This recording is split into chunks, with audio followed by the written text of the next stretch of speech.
2022, año de dificultad y esperanza. Los invito a seguir el transcurso de la historia que marcó este 2022. El país en punto insostenible.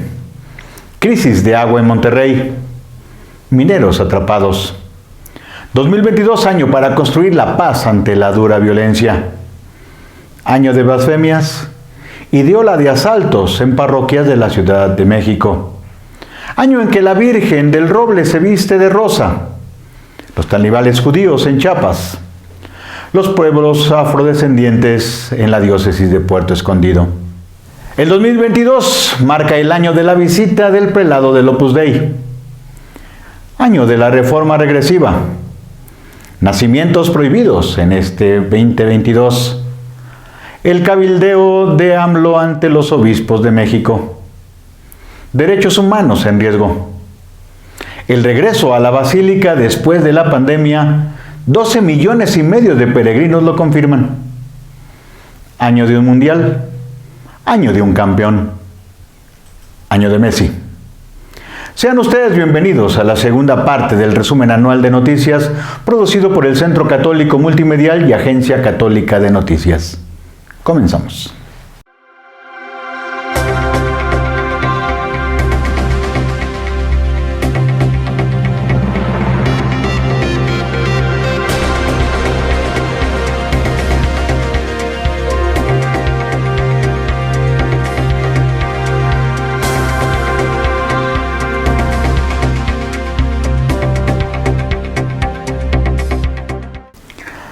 Tras los crímenes contra los jesuitas de la Tarahumara, las movilizaciones de la Iglesia por la Paz quisieron replicarse templo por templo y parroquia por parroquia. Pero el enrarecimiento del clima político y social, propiciado también por la polarización del presidente de México, haría levantar la voz de los obispos ante la realidad, como un estado de cosas en las que se puso al país en un punto insostenible. Tras medio año sin representante pontificio, México recibió al sucesor del nuncio Franco Coppola. Su llegada no fue tersa. Hostigamientos y asesinatos en contra de clérigos fueron solo una pieza del complicado rompecabezas que tendría un nuevo encontronazo entre Andrés Manuel López Obrador y la Iglesia, cuando ante la reforma político-electoral, el episcopado mexicano calificó la iniciativa presidencial de lesiva y regresiva, incluso como un verdadero cabildero, y no como secretario de Gobernación. Adán Augusto López Hernández llegó a la asamblea plenaria de la Conferencia del Episcopado Mexicano a apoyar una reforma que fue rechazada de manera unánime en la Gran Marcha por la Democracia el 13 de noviembre. Con todo, el año cierra bajo los riesgos que ponen al país en un punto insostenible. Ahora, empañado con un atentado contra un destacado periodista, la Iglesia reclama de nuevo el cambio de la estrategia fallida de seguridad, mientras al interno, en medio de estas resistencias y desgastes, encuentros y desencuentros, se apagan las luces y talentos como la del gran arquitecto del posconcilio, un benedictino que dejó impronta perenne en el mayor de los recintos de fe y esperanza del pueblo de México, que al finalizar este 2022 ya mira hacia los 500 años de las apariciones de Guadalupe en el 2031. 2022, año de dificultad y esperanza. Los invito a seguir el transcurso de la historia que marcó este 2022. Con motivo de la Jornada Nacional de Oración por la Paz, el arzobispo de Monterrey y presidente de la Conferencia del Episcopado Mexicano, Rogelio Cabrera López, dijo que la nación mexicana está llegando a un punto insostenible de violencia. El arzobispo también dirigió un mensaje a la sociedad mexicana para que se reconozca y practique la compasión, un principio elemental de la solidaridad, el bien común y la paz. A los creyentes les recordó que en medio del ambiente de división que se advierte en el país, el actuar del verdadero cristiano no es el de pasar indiferente ante el sufrimiento del prójimo. El Centro de Derechos de las Víctimas de la Violencia, Minerva Velo, manifestó a la opinión pública la preocupación por los actos de hostigamiento y criminalización en contra del director de esa organización, el padre José Filiberto Velázquez Florencio, hostigado por corporaciones policiales debido a la labor de acompañamiento y de defensa de derechos humanos que este centro viene realizando en favor de la comunidad de San Jerónimo Palantla, municipio de Chilapa de Álvarez, comunidad indígena náhuatl, ante la comisión de grandes violaciones de derechos humanos que vienen sucediendo en dicha localidad. El Centro de Derechos Humanos. Fue el 27 de junio cuando el Centro Minerva Velo se unió a la protesta de la comunidad de San Jerónimo al bloquear la autopista México-Acapulco, exigiendo la atención urgente y personalizada de la Fiscalía y Gobierno del Estado a fin de detener la violencia en la comunidad que causa grandes violaciones a derechos humanos, en que denunciaron la reciente desaparición de José Abundio Bolaños Calvario. De acuerdo con el centro, ante los actos de hostigamiento y criminalización en contra del sacerdote, se exigió a las autoridades estatales y federales la realización de acciones para impartir justicia en la comunidad de San Jerónimo, la localización de José Abundio Bolaños y las debidas garantías para el ejercicio de los derechos humanos del padre Velázquez Fidencio e impedir cualquier acto de hostigamiento. Otra agresión contra un sacerdote católico se ha dado en este 2022. De acuerdo con la información difundida en redes sociales por el Centro Católico Multimedial, el padre Felipe Vélez Jiménez, baleado en lo que se estimó ser víctima de las circunstancias en fuego cruzado. A bordo de su vehículo, el sacerdote habría recibido un impacto de bala en el rostro. Algunos medios de comunicación reportaron que la víctima recibió atención médica de emergencia debido a la gravedad de las heridas. Sin embargo, la diócesis de Chilpancingo-Chilapa afirmó que sus condiciones serían delicadas, pero en situación estable. Según reportó el Centro Católico Multimedia, fuentes cercanas a este medio reportaron que el padre Felipe, alrededor de las 12:20 de la tarde, cuando salía de Chilapa hacia Chilpancingo, a bordo de una camioneta, fue atacado por sujetos armados, quienes lo hirieron en el rostro. Fue trasladado a Chilpancingo en estado delicado. El padre Vélez, originario de Tasco, es párroco de Gerardo María Mayela en Iguala. Más adelante, la misma diócesis emitió un comunicado en el que exigió justicia y solicitó a las autoridades llegar a la verdad de los hechos, exigencia suscrita por el obispo José de Jesús González Hernández. Spiteri, nuevo nuncio apostólico en México. Sin representante papal desde enero, México conoció la designación del arzobispo Joseph Spiteri como nuncio de la Santa Sede en México, sucediendo a Franco Coppola, enviado a cumplir su misión diplomática en Bélgica. De origen maltés, Spiteri tiene 63 años, ordenado en 1984 por la imposición de manos del arzobispo Joseph Marcherka para el clero de la Arquidiócesis de Malta, doctor en Derecho Canónico por la Pontificia Universidad de Santo Tomás de Aquino, está al servicio de la Santa Sede desde 1988. En las representaciones pontificias en Panamá, Irak, México, Portugal, Grecia y Venezuela, y finalmente en la sección para las relaciones con los estados de la Secretaría de Estado.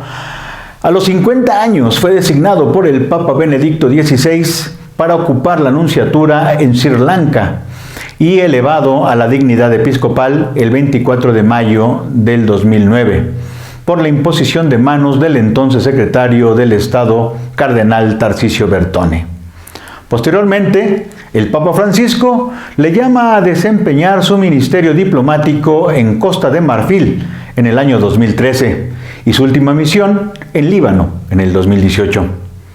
La designación de Spiteri ocurrió 6 meses de la despedida de Coppola y en el marco de los 30 años de la promulgación de la Ley de Asociaciones Religiosas y Culto Público, marco legal que dio reglamento a la reforma constitucional que en 1992 dio personalidad jurídica a la Iglesia, abriendo una nueva etapa sobre la libertad religiosa en México y de las relaciones México y Santa Sede. El 2022, crisis de agua en Monterrey y los diálogos entre el arzobispo Rogelio Cabrera y el presidente Andrés Manuel López Obrador, quien reveló sus pláticas con el arzobispo de Monterrey, Rogelio Cabrera López, sobre la escasez del agua y la pobreza en Nuevo León.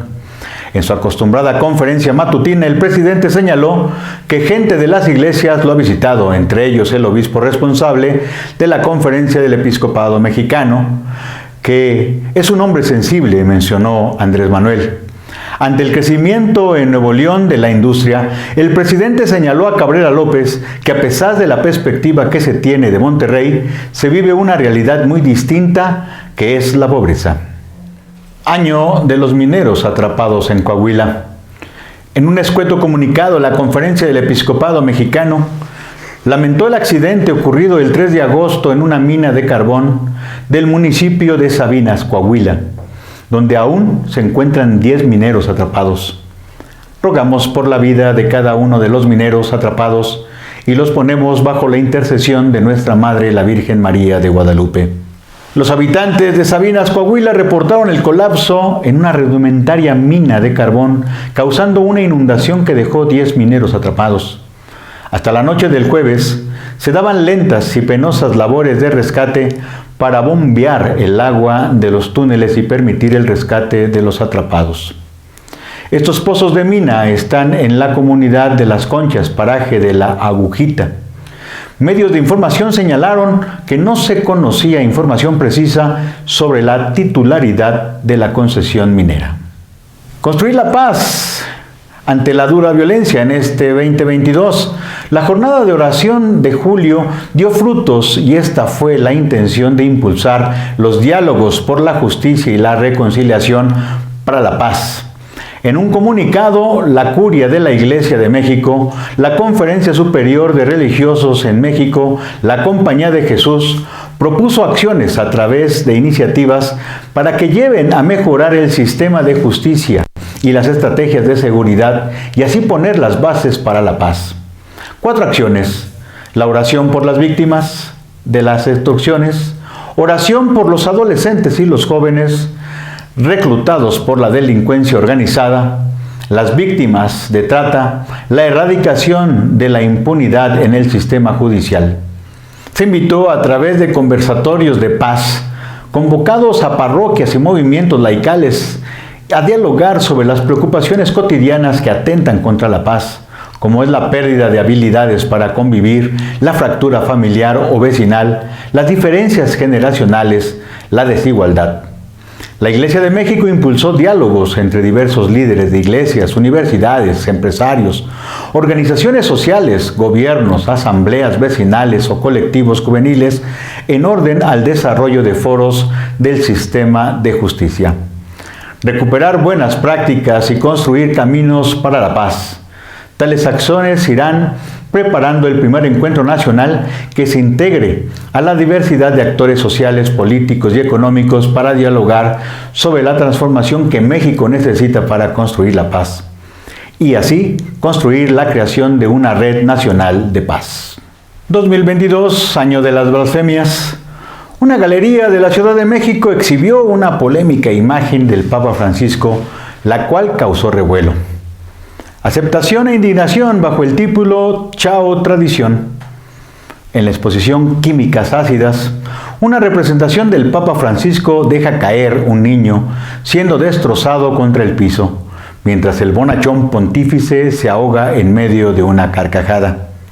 El autor, el chileno Paulo Maire, no deja dudas de que la obra es claramente una crítica al catolicismo, que es una tradición que a todos nos afecta de algún modo, porque somos del mundo occidental, sobre todo con la pedofilia. Chao Tradición, según el catálogo, está a la venta por 90,000 pesos, unos $4,500. A diferencia de otras, en esta exposición no se vieron protestas ni grupos haciendo oración frente a la galería y la nota fue tomada por no pocos medios que le dieron vuelo a Chao Tradición. En particular, esa imagen puso en una situación para algunos ofensiva, mostrando una mediocridad que incitó a la creación de una aberrante blasfemia, que los católicos no deberían tolerar. Para otros, las causas de Chao Tradición fueron más profundas. Los simplismos condenados al autor serían el síntoma de una situación más grave en la que se encuentra el catolicismo fragmentado frente al secularismo rampante, como se da en la Ciudad de México, sin liderazgos y apabullado. Es la muestra de la enfermedad que preocupa. Exhibir blasfemias que, en el fondo, están haciendo metástasis desde las entrañas de la catolicidad. Andrés Manuel López Obrador se cuelga de la sotana del Papa para la paz en Ucrania en este 2022. Orador principal en la ceremonia del 212 aniversario del inicio de la independencia de México, López Obrador dirigió un discurso enfocado a la política exterior, dejando de lado los problemas nacionales y dificultades en materia de seguridad.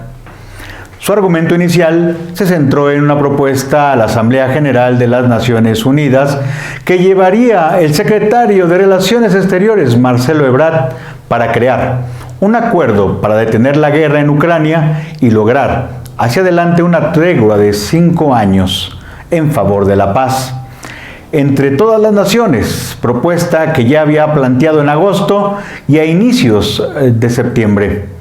En la máxima de las expresiones cívico-militares de la República y ante visitantes como Evo Morales y Pepe Mujica, familiares de Juliana Sague y Aleida Guevara, hija del guerrillero Ernesto Guevara, Andrés Manuel insistió en una misión pacificadora para el cese de hostilidades en Ucrania y el inicio de las pláticas directas con el presidente Zelensky de Ucrania y con el presidente Putin de Rusia. Tal misión, según la propuesta, debería ser encabezada a través de un comité para el diálogo y la paz, el cual estaría integrado, si se acepta y hay voluntad de participar de los posibles mediadores, por el primer ministro Modi de la India, el Papa Francisco y el secretario general Antonio Guterres. Así lo señaló Andrés Manuel López Obrador. A través de un tuit, el gobernador de Jalisco, Enrique Alfaro Ramírez, presumió del encuentro personal que sostuvo en la Casa Santa Marta, en el Vaticano, con el Papa Francisco.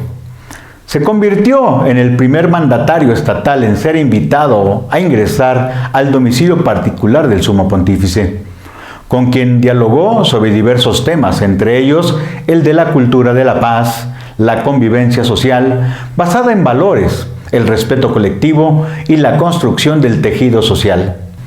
Alfaro Ramírez firmó convenio con Escolas Ocurrentes. Fue de las responsables en la gestión de este encuentro.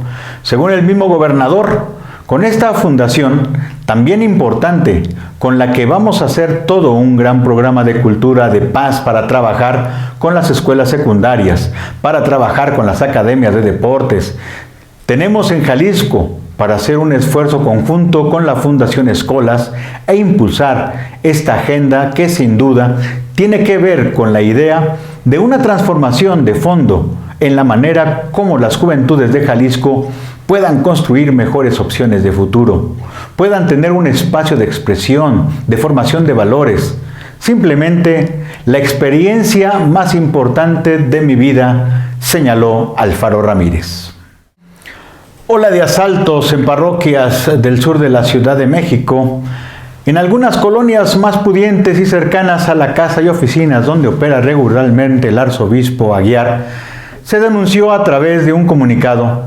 De acuerdo con el documento difundido, las parroquias y templos San Lorenzo, Diácono y Mártir en Huipulco, Santa María de los Apóstoles en la colonia Bosques de Tetlamella, Santos de América en el Pedregal de Carrascos, Santo Cristo del Pedregal en la colonia del Pedregal de San Nicolás, primera sección, los Santos Reyes y el Señor de la Misericordia en la Plazuela de los Reyes en Coyoacán, la Purificación de Nuestra Señora de la Candelaria en Coyoacán y la Capilla del Niño Jesús en el barrio del mismo nombre en Coyoacán, fueron robados sin daños a la integridad personal de fieles y sacerdotes, pero lesionando el patrimonio de los recintos y sin dejar de lado el trauma y la angustia que implican las agresiones. Se hizo un llamado a las autoridades para atender la situación de inseguridad que se vive en nuestro país, de la que, como la arquidiócesis, hemos sido objeto en estos días, pero de la que también han padecido miles de mexicanos, en algunos casos con desenlaces más lamentables. Se apeló a un diálogo abierto como sociedad en esta espiral de violencia que es urgente detener.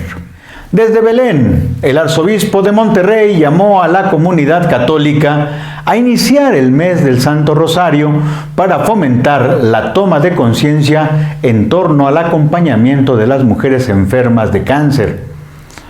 Con este llamado, Cabrera López invitó a escuchar a los especialistas para ayudar a la prevención de esta enfermedad. Según el Instituto Nacional de Estadística y Geografía, en el 2020 fallecieron 97.323 personas por tumores malignos. De estos, 7.880 fueron tumores malignos de mama, lo que equivale al 8% de este total. En este año fallecieron 7.821 mujeres y 58 hombres por el cáncer de mama. Para ser solidarios y compartir la lucha contra el cáncer, enunció Cabrera algunas acciones y actos de piedad, así como de devoción popular, como el cambio del manto de la Virgen de Roble, patrona de la ciudad de Monterrey, y como un manto rosa, color distintivo en esta campaña de concientización. La primera vez que se usa una imagen de la Virgen con motivos de campaña de salud. En octubre, los talibanes judíos de Chiapas, después de la fuga de varios niños judíos de un centro del DIF en Chiapas, supuestamente víctimas de abuso, se destapa nuevamente una realidad insuficientemente discutida, pero presente, operando de forma apabullante, la de grupos fanáticos y religiosos extremistas conformados en sectas peligrosas.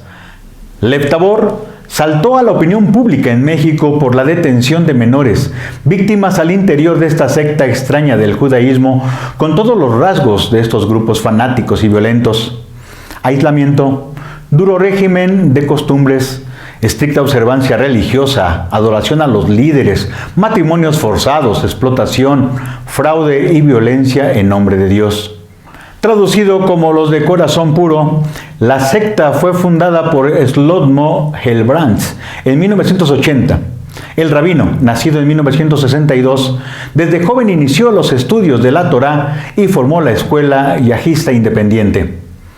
Apartado del sionismo, hizo su propia diáspora hacia Estados Unidos, donde se le imputó el secuestro de un niño israelí de 13 años, además de abusos y administración de medicamentos controlados o restringidos y propinar castigos atroces a las víctimas adheridos a su yeshivá.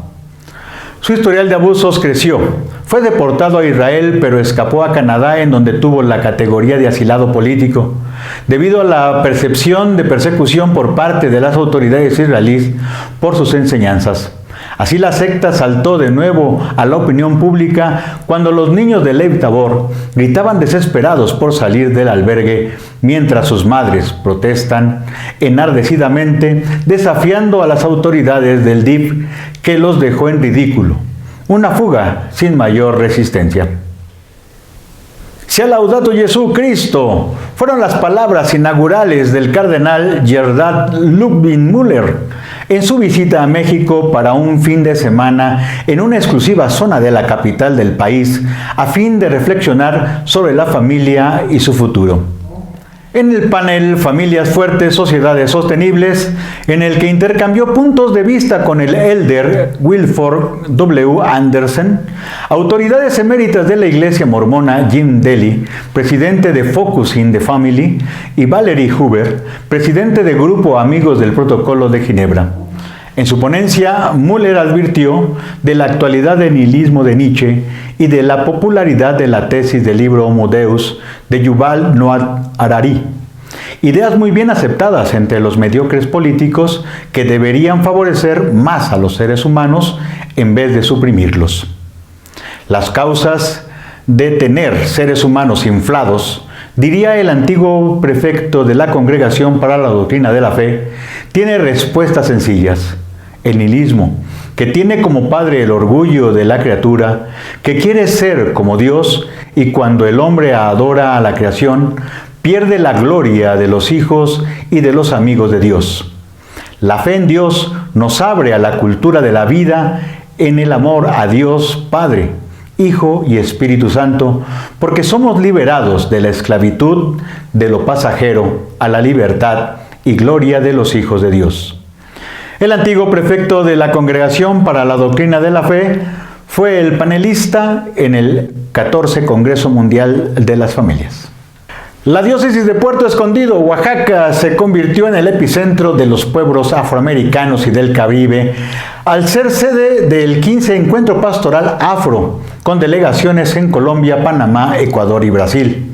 Monseñor Florencio Armando Colín Cruz inauguró este evento con una misa que dio paso al folclore y costumbres de los afrodescendientes de las costas oaxaqueñas y de los delegados, que también realizaron un desfile con sus banderas y símbolos de las comunidades por las calles de Puerto Escondido. En la misa de inauguración, el obispo de Puerto Escondido destacó el logro del reconocimiento de la identidad de los pueblos negros de México y señaló que las etnias que habitan en la costa del Pacífico, además de fieles laicos, en donde se dará destacada participación a las mujeres afrodescendientes, participaron sacerdotes y obispos como el responsable de la pastoral afro-brasileña, Monseñor Zanoni de Metino Castro, arzobispo de Feira de Santana, Bahía, Brasil. 2022. Visita del prelado del Opus Dei, Fernando Ocaris, prelado del Opus Dei desde el 2017, que llegó a México en coincidencia al celebrar 78 años de vida. Inició de manera como lo hicieron sus predecesores, desde José María Balaguer, con una misa en Basílica de Guadalupe. Una intensa serie de actividades fueron cubiertas en la visita del prelado en Monterrey, Guadalajara, Ciudad de México y Aguascalientes, donde operan los centros más importantes regenteados por los fieles de la obra, una mayor influencia de su apostolado y de los sectores más pudientes de las principales ciudades del país, especialmente en los 3 campus de la exclusiva Universidad Panamericana. Con 7.500 miembros en México, la obra ha tenido una vitalidad más bien discreta, pero efectiva. Poco se ha sabido de la forma como los miembros mexicanos han aceptado y decidido conducir los destinos del Opus Dei con la nueva y controvertida configuración ordenada por el Papa Francisco, que ha tenido muchas controversias.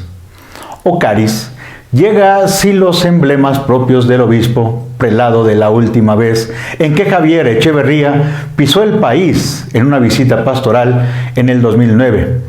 Con un itinerario similar que reunió tertulias multitudinarias, cuya cereza del pastel fue la dedicación de la parroquia de San José María en la exclusiva zona de Santa Fe, encomendada a los sacerdotes de la prelatura desde el 28 de julio, cuando Norberto Rivera, en ese entonces arzobispo primado de México, atestiguó la consagración del altar y la dedicación del templo al fundador de la obra por manos de su tercer sucesor, el obispo Javier Echeverría.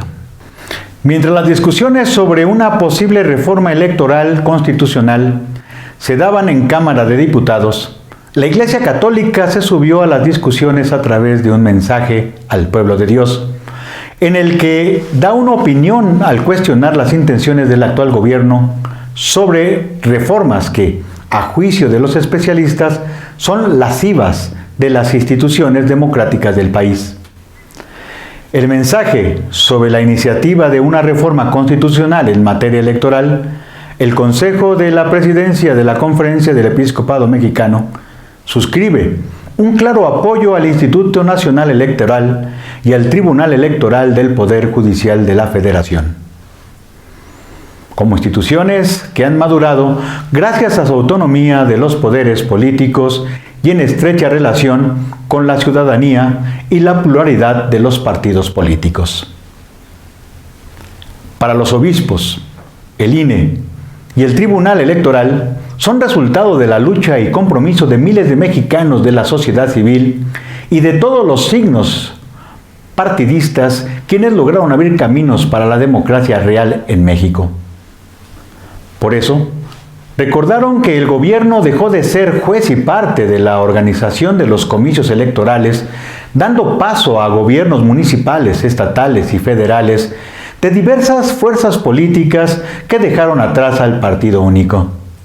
El INE tiene gran aceptación en la ciudadanía, asegurando además que es de las instituciones con mayor credibilidad para los obispos.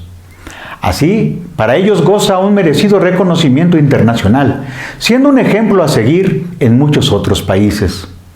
Reconocieron que la legislación e instituciones son perfectibles. Sin embargo, no dejan de expresar la preocupación ante la reforma que ahora se analiza y discute en el Poder Legislativo, calificándola de regresiva, además de ser un agravio a la vida democrática para afectar la representación y el equilibrio de las minorías y mayorías, llevando el control de los comicios hacia el ámbito del gobierno federal, centralista, afectando su gestión presupuestal, eliminando su autonomía ciudadana y su imparcialidad partidista. Advierten que quienes juraron guardar y hacer guardar la Constitución y las leyes no tienen derecho a impulsar reformas que eliminen o comprometan la fortaleza de las instituciones que son el soporte del Estado mexicano. Criticó igualmente la moralidad de aquellos que promueven tales reformas. 2022, año de los nacimientos prohibidos. Después de la difusión de un proyecto de sentencia de amparo en revisión de la ponencia del ministro Juan Luis González Alcántara Carranca, en torno a la posible prohibición de nacimientos en Yucatán, este domingo 6 de noviembre, la Conferencia del Episcopado Mexicano emitió un mensaje en el que rechaza el laicismo que intenta neutralizar las expresiones religiosas en ámbito público. Firmado por el presidente y el secretario de la SEM, además de responsables de la dimensión de pastoral educativa y de la cultura, el arzobispo de León, Alfonso Cortés Contreras, el documento es un llamado a revisar los tratados y convenios internacionales en materia de derechos humanos y de libertad religiosa que garantizan las expresiones y manifestaciones de cualquier credo en la vida comunitaria. Tales signos no guardan exclusivamente una relación con lo religioso, además son expresiones de la cultura, lo que implica tener opciones fundamentales, horizontes, sentidos que lo relijan, necesariamente con los demás, con la creación, con el Creador. Para los obispos, un elemento a destacar es el Concilio del Vaticano II, en el cual defiende que los valores y prácticas religiosas no pueden imponerse, pero tampoco deben dejarse de ofrecer. Al contrario, a lo que se piensa, la libertad religiosa requiere de un genuino Estado laico, el cual, afirman, garantiza la libertad de pensamiento y de religión que sostiene la pluralidad como sustrato del Estado laico. Además, toma como ejemplo la historia de México cuando en la primera mitad del siglo pasado una corriente política sumamente intolerante quiso prohibir el ejercicio público y privado de lo religioso, lo que resultó en una persecución que fue una manifestación de una visión autoritaria y equívoca de la función del Estado que no puede regir el fuero interno de las personas, es decir, su conciencia. Así, lo recuerda el magisterio de los papas recientes, como Juan Pablo II, Benedicto XVI y el actual Papa Francisco, quien han señalado que estos derechos no tienen al centro al Estado-nación, sino a la dignidad de las personas, así como el sano desarrollo de la casa común. La primera sala de la Suprema Corte de Justicia de la Nación analizará el amparo en revisión 216 2022, cuyo acto reclamado es la colocación de objetos decorativos en alusión al nacimiento de Jesucristo durante los meses de diciembre y enero en los bajos ayuntamientos de Chochola, estado de Yucatán. Me precio de conocer a muchos de ustedes. He tenido la oportunidad de, cuando he ido a los estados, pues darme el tiempo y que ustedes me concedan el espacio para pasar a saludarlos. Así inició el discurso del secretario Adán Augusto López Hernández a los más de 100 obispos del país en la pasarela de funcionarios invitados a la 113 Asamblea de la Conferencia del Episcopado Mexicano. Según difundió la Secretaría de Gobernación, el interés del secretario López Hernández fue mantener una comunicación más fluida con los prelados en medio de la polémica y discrepancias entre la Iglesia Católica y la administración del presidente López Obrador. Salpicada de anécdotas, el secretario quiso presumir de una buena relación con algunos prelados, especialmente con el cardenal Robles, cuando visitó su casa en Guadalajara, para pasar a dos temas que han sido preponderantes: la reforma electoral y la militarización de la seguridad pública. Escudándose en que la presencia de las Fuerzas Armadas en tareas de seguridad fue una iniciativa de la oposición, el secretario de Gobernación reconoció que no ha habido la capacidad de organizar policías civiles que sustituyan a las policías municipales. Nos encontramos con toda una serie de vicios ya establecidos, y eso nos lleva a reconocer, pues, el 30% aproximadamente de los municipios del país no tienen policías. López Hernández quiso explicar el proceso que han desarrollado las instancias de seguridad pública y estatales y locales, en lo que, según afirma, no han tenido la suficiente capacitación de sus cuerpos policiales. En la 113 Asamblea, según difundió la Conferencia del Episcopado Mexicano, también contó con la presencia de la secretaria de Seguridad Pública y Ciudadana, Rosa Isela Rodríguez Velázquez. Igualmente hablaron ante los obispos la senadora Beatriz Paredes Rangel y del grupo parlamentario del PRI y el presidente de la mesa directiva de la Cámara de Diputados, el panista Santiago Krill Miranda. Los obispos de México señalan con gran preocupación y advierten de un paquete de iniciativas de reformas constitucionales promovidas en el Congreso de la Unión. Los obispos católicos ven con profunda preocupación el paquete de iniciativas que, bajo el concepto de igualdad sustantiva, pretenden reformar varios artículos de la Constitución y leyes reglamentarias sin consulta amplia ni rigurosa. En un video, Monseñor Ramón Castro, obispo de Cuernavaca, señala que las leyes propuestas tendrían un gran impacto en múltiples ámbitos de la sociedad mexicana, restringiendo los derechos humanos de la vida, la familia, la libertad religiosa y de conciencia, así como de expresión. El vocero y secretario general de la Conferencia del Episcopado Mexicano recuerda que un país sumido en la violencia y la inseguridad, que ha cobrado la vida de miles de personas en el territorio mexicano, ahora sus legisladores quieran afianzar la cultura de la muerte pretendiendo como supuesto derecho humano la práctica del aborto, bajo el supuesto de proteger la salud sexual y reproductiva.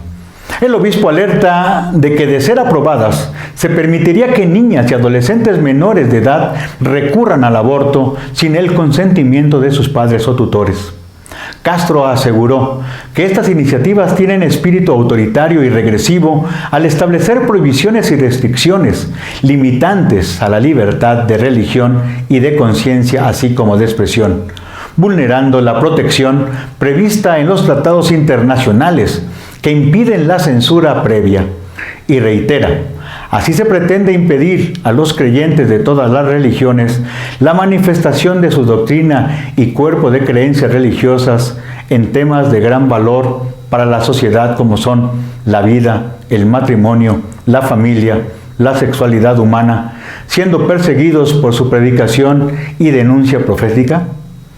Los legisladores pretenden, en estas reformas, de ser aprobadas, la posibilidad de prohibir a las madres y padres de familia el ejercicio de la patria potestad, incluyendo el derecho a educar a sus hijos.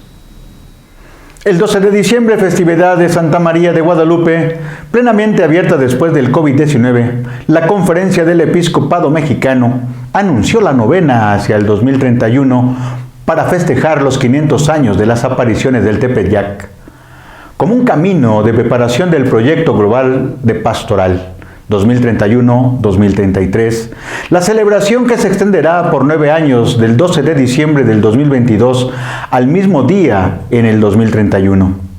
Se pretende convocar a todos los pueblos y comunidades de México, América Latina, el Caribe, Estados Unidos, Canadá, Filipinas, quienes tienen especial devoción al patronazgo en la Virgen de Guadalupe.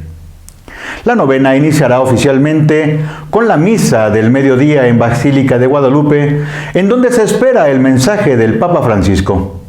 De acuerdo con la información ofrecida por la Conferencia del Episcopado Mexicano, este camino de preparación busca involucrar a todas las instituciones católicas de Hispanoamérica, el Caribe y de las Filipinas, e irá diseñando actividades que irán buscando la creatividad de artistas, intelectuales, comunicadores, sin dejar de lado las diversas manifestaciones de religiosidad y piedad popular que son una forma de evangelización.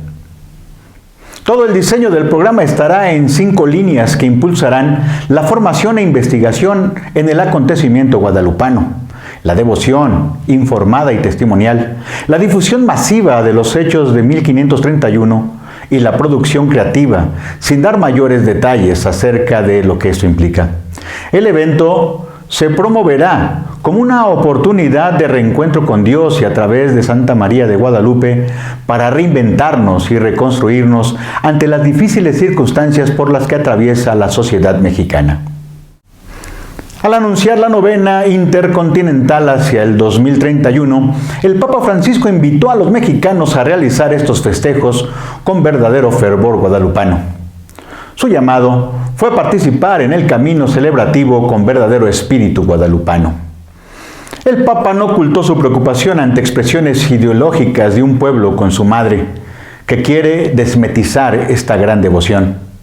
Me preocupan las propuestas de tinte ideológico-cultural de diversos signos que quieren apropiarse del encuentro de un pueblo con su madre, que quieren desmetizar, maquillar a la madre. Por favor, no permitamos que el mensaje se destile en pautas mundanas e ideológicas. El mensaje es simple, es tierno. ¿No estoy yo aquí que soy tu madre? Y a la madre no se le ideologiza. Así lo dijo el Santo Padre. El encuentro virtual entre las autoridades de Correos de México, de la Secretaría de Relaciones Exteriores, la Embajada de México y la Santa Sede. Este 12 de diciembre se presentó y canceló un timbre postal en ocasión del 30 aniversario de la relación entre México y el Vaticano como parte de los eventos conmemorativos realizados a lo largo de este 2022. Desde la Santa Sede, el secretario de Estado, Cardenal Pietro Parolin, expresó que la estampilla fue posible gracias al Servicio Postal Mexicano y Poste Vaticana como prueba del compromiso de la amistad entre México y la Santa Sede. La estampilla postal, en tonos azules, tiene los colores de ambos estados, las armas pontificias y el escudo nacional mexicano. Este fue el último evento que cerró el año del 30 aniversario, en donde también hubo un coloquio al cual asistió el cardenal Pietro Parolin cuando ordenó al nuncio apostólico Herrera Corona. La noche del jueves 15 de diciembre, el conductor y periodista Ciro Gómez Leiva fue blanco de un atentado sin consecuencias trágicas para la integridad de su persona. De acuerdo con la organización Artículo 19, se estiman que en la administración de Vicente Fox se asesinaron a 35 profesionales de la comunicación. En el gobierno de Felipe Calderón, 111. Con Enrique Peña Nieto, 85. Y en el actual gobierno, a 37. Se estima que más de 1.500 periodistas gozan del mecanismo de protección. A la condena por el atentado se unió la Conferencia del Episcopado Mexicano. Los obispos mexicanos no desconocen las terribles circunstancias de dolor del país y por eso lamentan este hecho. No es para menos. Sabes muy bien que cuando se atenta contra una persona, y en especial al ir en contra de los comunicadores y periodistas, se pone al país en un peligro muy serio. Rostro de la noticia: se apagó el genio del arte sacro. Se extingue la luz de uno de los pioneros del arte sacro y arquitectura posconciliares, Fray Gabriel Chávez de la Mora, que murió a los 93 años. Reconocido, laureado y homenajeado, sus obras arquitectónicas y de arte no son desconocidas por muchos. El genio del monje benedictino nacido en Guadalajara el 26 de noviembre de 1929, hijo de Victoria de la Mora Navarrete y el doctor e historiador Arturo Chávez Ayhoe.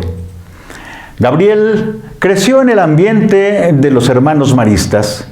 Durante su estudio tuvo la oportunidad de ser dibujante y diseñador de maquetas en el taller de los arquitectos Martínez Negrete de la Peña. En 1948 ingresó a la Escuela de Arquitectura de la Universidad de Guadalajara como miembro de la primera generación y fue contemporáneo de maestros como Ignacio Díaz Morales, el canónigo José María Medrano, el doctor Matías Goeritz y el arquitecto Eric Kofal, formando la generación Ignacio Díaz Morales. Su vocación religiosa surgió en el momento de los estudios de arquitectura. Son más de 200 obras de arquitectura y artísticas atribuidas al arquitecto y monje benedictino. Entre ellas, quizá la más importante, haber intervenido en la nueva Basílica de Guadalupe con diseños litúrgicos, conforme a las exigencias emanadas del Concilio Vaticano II. Además de integrar la comisión encargada de la conservación y protección de la imagen de la Virgen de Guadalupe y experto en el ritual romano para la dedicación ocurrida el 12 de octubre de 1976. Chávez de la Mora es creador de la tipografía Fray Gabriel, reconocida en los caracteres o letras de Basílica de Guadalupe que adornan diseños y templos. Uno de sus últimos galardones fue el Premio Nacional de Arquitectura entregado por manos del presidente Andrés Manuel López Obrador el 9 de diciembre del 2021. La selección argentina logró su tercer título al derrotar a Francia en penaltis en Qatar 22 y tomando su lugar en el trono. El juego se fue en tiempo regular con 2 anotaciones de Messi y una de Ángel Di María para los argentinos, mientras que para los franceses Kylian Mbappé fue quien les dio la esperanza. Más de 120 minutos de vértigo y una tanda de penaltis que se volvió eterna para ver a Argentina alzarse con la Copa del Mundo. La selección albiceleste se convirtió en tricampeona del mundo este domingo 18 de diciembre con su victoria ante Francia en una tensa final en Qatar 2022. Acto seguido, una espectacular marea de gente tomó el centro de Buenos Aires y de otras partes del país y del mundo para celebrar este triunfo. Rostro del deporte: Leo Messi. Considerado como uno de los mejores jugadores de todos los tiempos, con 5 años se inició en el Grandoli, un pequeño equipo de su barrio que entrenaba a su padre. Tuvo su debut deportivo el 16 de octubre del 2004, hijo de Horacio Messi y Celia María Cucitini. Lionel Andrés Messi Cucitini debutó en el primer equipo del Barcelona en diciembre del 2003, en un partido amistoso ante el Porto, entrenado por José Mourinho, convirtiéndose en el jugador más joven del Barcelona. El 5 de agosto del 2021 se supo que Leo Messi no seguiría en el Barcelona tras el parón en las negociaciones por su renovación, y para el 11 de agosto del 2021 el Paris Saint-Germain informó que Messi era su nuevo jugador. En la selección argentina, Leo Messi lució el brazalete de capitán en diversos partidos. En el 2006 llegó a ser el jugador más joven de la selección en asistir a una Copa Mundial de Fútbol, con la cual ganó el subcampeonato en la Copa América 2007. En el 2008, en los Juegos Olímpicos de Pekín, Messi consiguió una medalla de oro. En el 18 de diciembre del 2022, Lionel Messi, con la selección argentina, ganó la final de Qatar 2022 ante la Francia de Mbappé, marcando ante la selección francesa 2 goles y conquistando 2 récords en un día glorioso para el capitán argentino. El día se convirtió en el jugador con más partidos y más minutos en una Copa del Mundo en la historia de todos los mundiales, superando al alemán Lothar Matthäus. 2022, año de dificultad y esperanza. Así fue este año que se nos va entre sueños, emociones, tragedias y debates, pero especialmente con la esperanza de que el año que viene sea mucho mejor que este que termina. Agradezco su presencia por habernos acompañado en el caminar de los hechos que marcaron la historia de este 2022. Feliz Navidad, feliz Año Nuevo.